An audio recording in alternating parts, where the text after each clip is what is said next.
Here are 5 things that are going to change drastically when you have a child and for the years preceding after having a child, and tips and tricks on how to deal with that. Number 1, bodily hair. After becoming a daddy, gentlemen, you will start to see marked differences in your body, one of which is bodily hair. For some strange reason, after you've had a child, black hairs are going to start appearing in places that you shouldn't have, that never did before.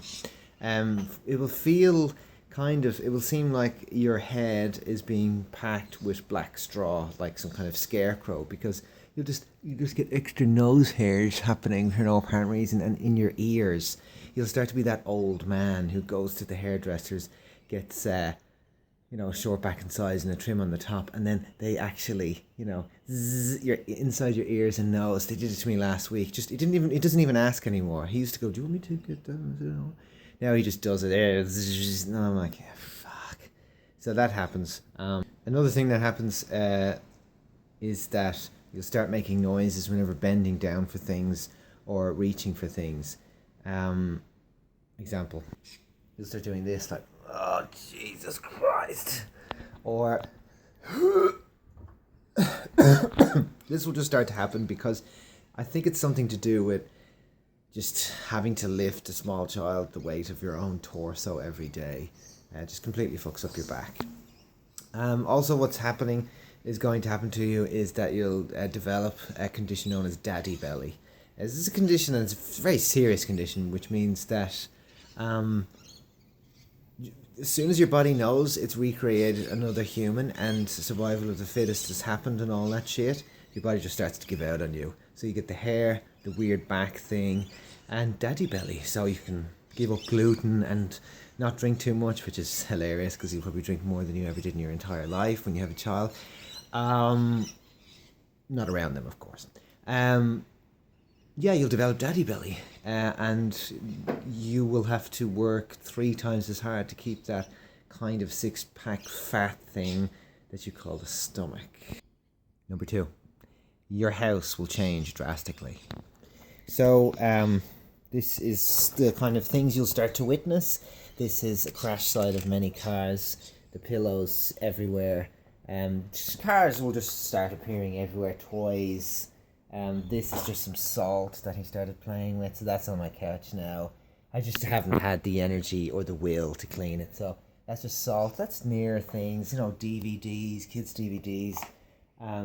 Over here is just some dirt he grabbed out of the plants and some crystals he just threw on the ground.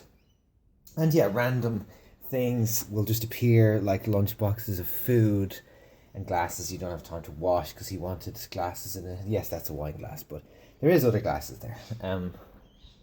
Things just... You won't have time for things like folding clothes, or your spare time will be just folding clothes. So it's important to just get on the bandwagon here and just let go any idea you had of a beautiful clean house. Just let it go. People won't tell you this, but your house has now become a childcare centre, no matter how big it is.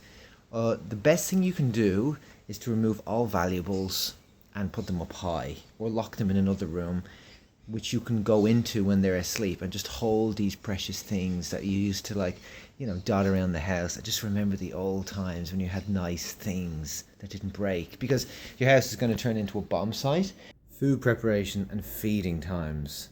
You need to prepare yourself for the inevitable fact that no matter what you make, no matter how intricate it is, how perfect the temperature is, how colourful it is, how unhealthy, how healthy, how sugary, how sweet, how sour, it is all open for refusal. Just plain blank refusal. You'll be cooking for 2-3 hours, you'll put it down, and the kid will just push it away. Number 4, your car. So, forget any ideas of having a cool, clean, swish car. That all goes now. You don't own your car anymore. Your child owns your car. Oh yeah.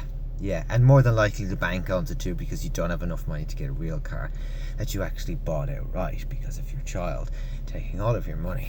So basically your car also needs to turn into a mobile entertainment system for children. So the cheapest way to do this is to get a beer box or a wine box, cut the top off it, and put all the shit in there. Just put all the toys in there, because when they're in those straps, they'll drop their toys constantly. Just constantly drop the toys. Daddy, the toys! And you're just like, fuck! And they seem to always drop it when someone's behind you beeping you, or you're looking for a parking space, or you're trying to listen to Google Maps telling you where to go because you're extremely late. So just put all the shit in there and train them. You've got about 10 minutes in the car until all of these things come into play. Without these things, they'll constantly, daddy, daddy, daddy, daddy, daddy, what? They'll be constantly asking you. Also, invest in another mirror. I don't have mine at the moment because he broke that too.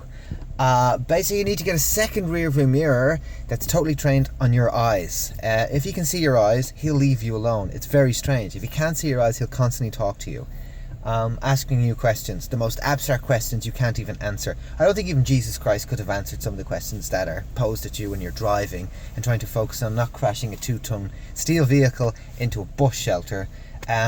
So it's very important to be on top of these things. Your car will also just become a dirt space. It'll just be a child-centered dirt space. There'll be food down the back pockets, in the seat, the whole where the car seat is. That seat's gone. Just forget about that seat ever being used again. The other thing is number 5. The other thing is be prepared to watch your kid punch other kids in the face. Fezzi is not a very aggressive boy, but he will punch kids in the face if they get in his way. And you're not told this as a new father, that you will have to deal with your kid assaulting another child. It's quite shocking at the start. You get used to it after a while, you just get desensitized to the child violence. But nobody tells you that your little precious boy is going to punch a little girl in the face at some stage, maybe a few times. This is going to happen, and it will usually happen in the playground setting when that little shit kid cuts the line on the swings, and your kid won't say, well, excuse me, madam, I was actually first accused, but no problem, why don't you go ahead? No, just fucking punch him in the face. But also, you can use this to your advantage, because we all know those snotty, little spoiled shit kids in the estate, and some of your friends, if you're really honest, have spoiled shit kids too that you don't like.